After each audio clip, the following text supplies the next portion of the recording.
নমস্কার, the story teller চ্যানেলে আজকের গল্প ভূষণ পাল, লেখক রাজশেখর বসু। গল্প পাঠে আমি অনিন্দিতা।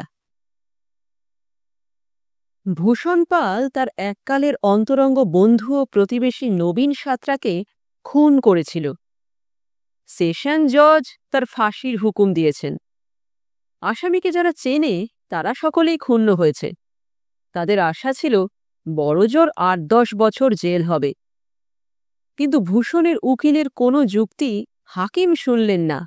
বললেন, আসামি ঝোঁকের মাথায় কাণ্ডজ্ঞান হারিয়ে খুন করেনি, অনেকদিন থেকে মতলব এঁটে মারবার চেষ্টায় ছিল। অবশেষে সুযোগ পেয়ে ছোরা বসিয়েছে। আসামির আক্রোশের যতই কারণ থাক, তাতে তার অপরাধের গুরুত্ব কমে না। জুরি একমত হয়ে ভূষণকে দোষী সাব্যস্ত করলেও একটু দয়ার জন্য সুপারিশ করেছিলেন, কিন্তু হাকিম দয়া করলেন না, চরম দণ্ডই দিলেন। ভূষণ পাল হিন্দুস্তান মোটর ওয়ার্কসে মিস্ত্রির কাজ করত। ফাটা তোবড়া মডগার্ড বেমালুম মেরামত করতে তার জুড়ি ছিল না, সেই জন্য মাইনে ভালোই পেত। সেখানে তার গুরুস্থানীয় হেড মিস্ত্রি ছিল সাগর সামন্ত। কারখানার লোকে তাকে সামন্তমশাই বলে ডাকে, কিন্তু একটা দূর সম্পর্ক থাকায় ভূষণ তাকে সাগর কাকা বলে। রায় বেরুবার পরদিন বিকেলবেলা সাগর সামন্ত আলিপুর জেলে তার প্রিয় সাগরেদ ভূষণের সঙ্গে দেখা করতে এসেছে। দুহাতে মুখ ঢেকে হাউ হাউ করে কেঁদে সাগর বলল, কি করে তোকে বাঁচাবো রে ভূষণ? ভূষণ বলল, অমন করে তুমি কেঁদো না সাগর কাকা, তাহলে আবার মাথা বিগড়ে যাবে। চোখ মুছতে মুছতে সাগর বলল, উকিলবাবু এখনও আশা ছাড়েননি, শেষ পর্যন্ত চেষ্টা করবেন। বললেন আপিল করবেন। আপিল? আপিল আবার কেন? যা হওয়ার হয়ে গেছে, আর কিছুই করবার দরকার নেই। মিথ্যে টাকা বরবাদ হবে। বরবাদ নয় রে, তোকে বাঁচাবার জন্যে খরচ হবে। পোস্ট অফিসে তোর যে ৩৫০০ টাকা ছিল, তোর কথা মতো তার সবটাই তুলে নিয়ে আমার কাছে রেখেছি। তা থেকে ২০০ আন্দাজ খরচ হয়েছে, বাকি সবই তো রয়েছে। তাতে না কুলোয় তো আমরা চাঁদা তুলে আপিলের খরচ জোগাব। উকিল আদিত্যবাবু কত টাকা নিয়েছেন? নিজের জন্য ১ পয়সাও নেননি, শুধু আদালতের খরচ বাবদ কিছু নিয়েছেন। বলেছেন ভূষণকে যদি বাঁচাতে পারতুম তবেই ফি নিতুম।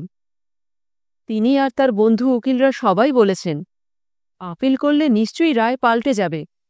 লম্বা জেল হলেও তোর প্রাণটা তো রক্ষা পাবে। খবরদার, আপিল করবে না। ১০-২০ বছর জেলে থাকার চাইতে চটপট মরা ঢের ভালো। সাগর সামন্ত বলল, নবীনকে ছোরা মেরে খুন করলে কেন রে হতভাগা? তার চাইতে যদি ৫ সেরি হন্দর দিয়ে হাঁটুতে ১ ঘা লাগাতিস, তাহলে নগ্নে মরত না, চিরটা কাল খোড়া হয়ে বেঁচে থাকত, আর ভাবত, হ্যাঁ, ভূষণ পাল সাজা দিতে জানে বটে। তোরও বড়জোর ২-৪ বছর জেল হতো। এ কথায় ভূষণ বলল, নবনেকে একেবারে সাবড়ে দিয়েছি, বেশ করেছি। তাই ভূতটা যদি আমার কাছে আসে, তাকেও গলা টিপে মারব। রাম রাম, এসব কথা মুখে আনিসনি ভূষণ। যা হয়ে গেছে একদম ভুলে যা।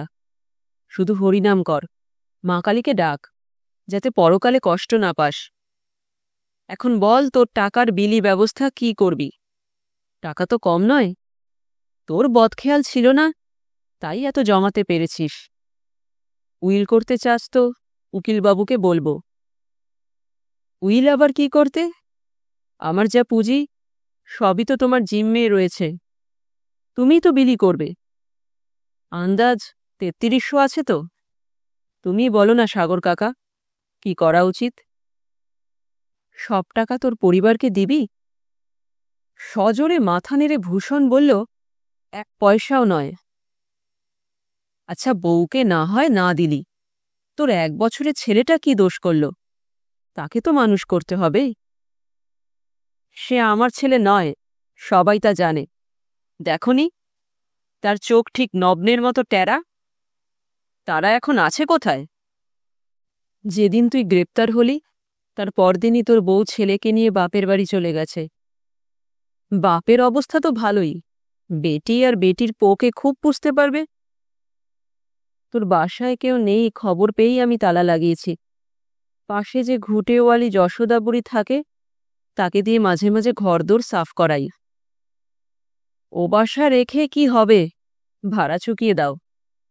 দেখো সাগর কাকা, ভুলো বলে একটা বুড়ো কুকুর রোজ আমার কাছে ভাত খেতে আসত। সে বেচারা হয়তো উপোস করছে। না না, যশোদাই তাকে খাওয়াচ্ছে। বুড়ি নিজেই তো খেতে পায় না। সাগর কাকা, যশোদাকে 200 টাকা দিও। বলিস কি রে, কুকুরের জন্য অত টাকা কেন? ভূষণ বলল, যশোদা বড় গরিব, ভুলোকে খাওয়াবে, নিজেও খাবে। আরেকটা কথা, ভট্টাচ মশাইকে জিজ্ঞেস করে আমার শ্রাদ্ধের খরচটা তাকে দিও। তিনিই যা হয় ব্যবস্থা করবেন, কিন্তু 50 টাকার বেশি খরচ না হয়। বিষণ্ণ মুখে সাগর বলল, শ্রাদ্ধ হবার জো নেই রে ভূষণ। ভট্টাচ বলেছে অপঘাত মৃত্যুতে শ্রাদ্ধ হয় না, ফাঁসি যে অপঘাত। তবে একটা প্রায়শ্চিত্তির করা খুব দরকার বলেছেন, আর 12টি ব্রাহ্মণ ভোজন। না, প্রায়শ্চিত্তির আর ভূত ভোজন করাতে হবে না। আর শোনো সাগর কাকা, নবনের বউকে 1,500 টাকা দেবে তার খুকি গোপালীকে মানুষ করবার জন্যে। অবাক করলি ভূষণ, নিজের পরিবারকে কিচ্ছু দিবি না, যাকে মেরেছিস সেই নবনের মেয়ের জন্যই 1,500 দিবি? ও বুঝেছি, এই হচ্ছে তোর প্রায়শ্চিত্তির। কিচ্ছু বোঝনি, প্রায়শ্চিত্তি করবার কোনো গরজ আমার নেই। ওই গোপালীটা ছিল আমার বড্ড ন্যাওটা, কাকা বলতে পারত না, আ করে হাত বাড়িয়ে ঝাঁপিয়ে কোলে উঠত। বেশ, গোপালীর মাকে 1,500 টাকা দেব। তোর ওপর তার মর্মান্তিক রাগ থাকার কথা, তবে খুব কষ্টে আছে। টাকাটা নিতে আপত্তি করবে না। এটা ভালোই করলি ভূষণ, এতে তোর পাপ অনেকটা ক্ষয় হয়ে যাবে। তারপর আর কাকে কি দিতে চাস? বাকি সবটা তুমি নিও। এই কথায় সাগর বলল, তোর টাকা আমি কোন প্রাণে নেব রে? সৎপাত্রে দান কর, পরকালে তোর ভালো হবে। তোমার চাইতে সৎপাত্র পাব কোথা? আমার বাবা মা ভাই বোন কেউ নেই, শুধু তুমিই আছো। আচ্ছা সাগর কাকা, মরবার পরে যমদূত আমাকে সোজা নরকে নিয়ে যাবে তো? সাগর সামন্ত বলল, তা আমার মনে হয় না। আমাদের হাকিমদের চাইতে যমরাজ ঢের বেশি বোঝেন। অন্যায় সইতে না পেয়ে রাগের মাথায় একটা পাপ করে ফেলেছিস, তার সাজাও মাথা পেতে নিচ্ছিস, আপিল পর্যন্ত করতে চাস না। তোর পাপ বোধহয় এখানেই খণ্ডে গেল। আদিত্য উকিলবাবু কি বলেছে জানিস? ইংরেজ বিদেয় হয়েছে, কিন্তু নিজেদের ফৌজদারি আইন আমাদের ঘাড়ে চাপিয়ে গেছে। ওদের দেশে নগ্নের অপরাধটা কিছুই নয়, তার জন্য কেউ খেপে গিয়ে মানুষ খুন করে না। বড়জোর খেসারত দাবি করে আর তালাকের দরখাস্ত করে। ওদের বিচারে নগ্নের চাইতে তোর অপরাধ ঢের বেশি। কিন্তু যদি সেকালের হিন্দু রাজা কি মুসলমান বাদশার আমল হতো, তবে তুই বেকুসুর খালাস পেতিস। দেখ ভূষণ, আমার মনে হয় তোর স্বর্গে ঠাঁই হবে না বটে, কিন্তু নরক ভোগ থেকেও তুই রেহাই পাবি। স্বর্গেও নয়, নরকেও নয়, তবে ঠাঁই হবে কোথায়? তুই আবার জন্মাবি। সে তো খুব ভালোই হবে। সাগর কাকা, কাকিকে বলো আমার জন্যে খান কতক কাঁথা সেলাই করে রাখে। কাঁথা কি হবে রে? ভূষণ বলল, শুনেছি মরবার সময় মানুষের যে মনোবাঞ্ছা থাকে পরের জন্মে তাই ফলে। ফাঁসির সময় আমি কেবল তোমার আর কাকির কথা ভাবব। দেখো, ঠিক তোমাদের ছেলে হয়ে জন্মাব। এমন বাপ মা কোথায় পাব? দাগি ছেলেকে ঘেন্না করে ফেলে দেবে না তো সাগর কাকা? জেলের ওয়ার্ডার এসে জানালো সময় হয়ে গেছে, ভিজিটরকে এখন চলে যেতে হবে।